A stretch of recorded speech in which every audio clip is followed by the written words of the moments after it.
سب سے کم تنخواہ ہمارے معاشرے میں کس کی ہے؟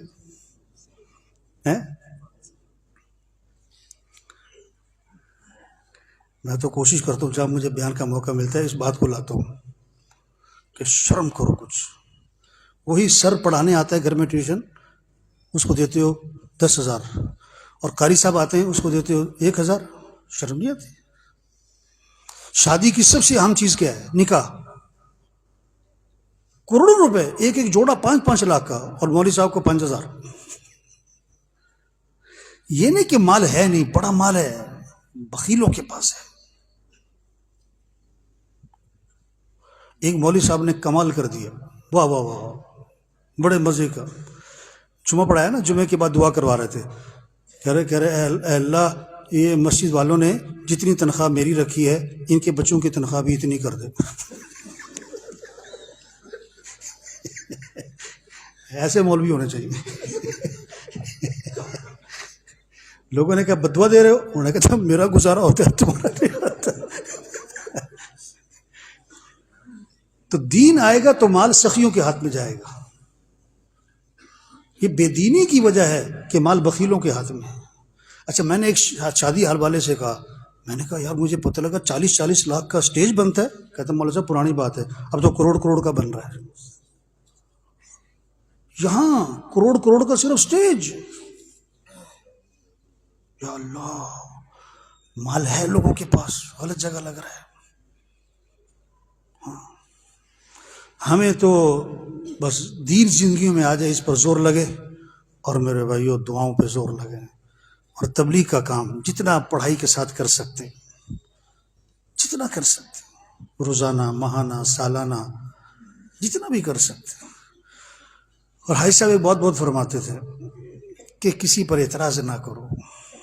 کسی پر ایسا فرماتے تھے جو دوسروں پر تنقید کرتا ہے، اعتراض کرتا ہے، وہ دین کے کاموں سے محروم ہو جاتا ہے.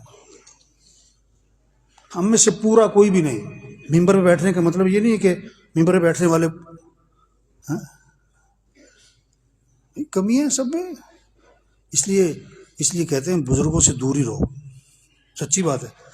اگر بزرگوں سے فائدہ اٹھانا ہے نا، دور سے اٹھاؤ. اگر قریب جانا ہے تو میدا مضبوط کرو.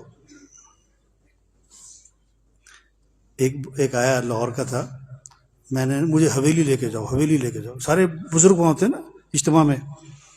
میں نے بڑی کوشش کی اس کو میں ٹرکاؤں، وہ نہیں بات آیا.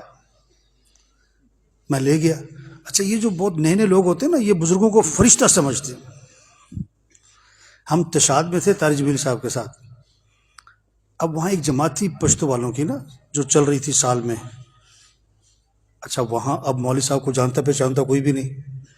اب ہم ہی تھے ہاتھ چڑھے ہوئے. خدمت بھی ہمیں کرنی پڑتی. ہم تو تھک جاتے تھے، سچی بات. تو اب مولوی صاحب کو بھی عادت تھی کہ بھی مجمع میں رہنے کی، تو وہاں پوچھتے کوئی نہیں تھا. تو مولانا ہمارے ساتھ ہی لگے رہتے تھے، اپنی کہانیاں، اپنے واقعات. ہم تھک جاتے تھے. اس سے بات آئی سال والی، ہم نے آج مولانا کی خدمت کرنی. میں کہا ہاں ضرور آؤ، جلدی آؤ. میں اندر لے گیا، میں کہ کرو مولوی صاحب کی خدمت کرو. وہ دباتا رہا. باہر آ کے کہتا ہے یار یہ تو ہماری طرح ہی ہے. ان کا جسم تو ہماری طرح ہی ہے بالکل. میں کہا تم کیا سمجھتے تھے؟ جو نئے لوگ ہوتے ہیں نا، بزرگوں کو سمجھتے پتہ نہیں یہ کیا کون سی مخلوق ہے. تو ایک آیا کہ جی مجھے حویلی لے کے جاؤ. میں نے بڑی کوشش کی نہ جائے یار، لیکن باز نہیں آیا وہ. میں کہا چچا. اب وہ اندر گیا تو اب ہر ایک بزرگ کو دیکھ رہا ہے، یہ فلاں بزرگ ہیں، یہ فلاں، اچھا یہ فلاں ہے، ہاں ان کا بیان بھی سنا ہے میں نے. ہاں. تو کوئی بزرگ نماز پڑھ رہے تھے، تو نماز میں نا انہیں 2-3 دفعہ ذرا ایسے ہاتھ ناک صاف کی. کہتا بزرگ اس طرح کے ہوتے.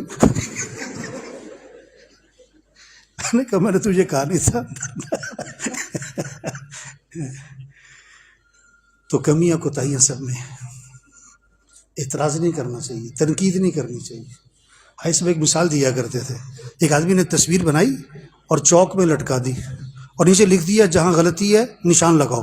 شام کو ساری تصویر پر نشان لگے ہوئے تھے.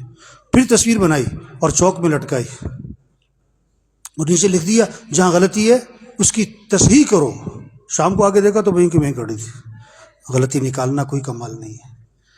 ہاں، من رأى منکم منکرا فلینکر نہیں ہے، فلیغیر ہے، انکار علی المنکر یہ حرام ہے، یہ کفر ہے، یہ شرک ہے، یہ بدعت ہے، یہ ناجائز ہے، یہ جہنمی ہے، یہ مسلمانوں قبرستان میں دفن مت. نہیں، تغییر. ہم تغییر کے ہیں، معمور ہیں، انکار المنکر کے معمور نہیں ہم.